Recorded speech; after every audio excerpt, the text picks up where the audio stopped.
Well, if you've kept any sort of eye on Hollywood, you probably know about the big writer's strike that's going on. The brains behind Hollywood's blockbuster hits complaining they're not getting their fair share of the profit pie with streaming and all that kind of stuff going on right now. Doesn't mean that entertainment stops completely, though, at least not in the theater. New plays are written and performed all the time, even here in Boise. For example, at the Boise Contemporary Theater. A playwright will write these plays, and at the BCT, well, they're making a concerted effort to expand their horizons when it comes to who's writing plays for them.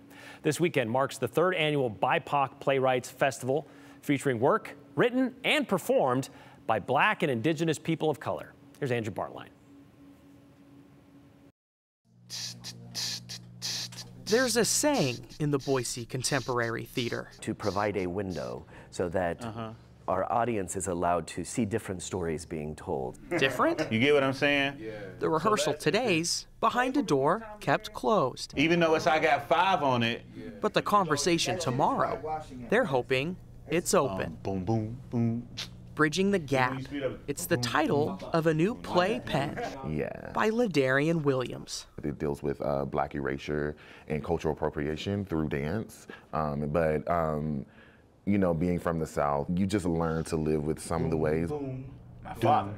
This window having to a new story. Or the environment they create do have lasting effects on us. It's long known to Ladarian. I love writing about the South. My play is based in my hometown. There's a lot of poetry in the mundane, if you will, and the way we speak, the way our food, our culture, religion, you know, like Christianity influence a lot of our, you know, our way of life. So I really love to see that more on stages. Okay, so coming out of this, before his shot at a Boise stage, Ladarian too was looking through windows. I remember seeing like a posting about they were looking like for BIPOC playwrights. It's a development opportunity. Because a lot of theaters don't, you know, they don't give me a chance to develop my plays. So a rare development opportunity. They invited me and we came running. And he's not alone. I heard the news in June. Fellow playwright, Novid Parsi. As a playwright, you have a script. You know, you work for many months by yourself in a room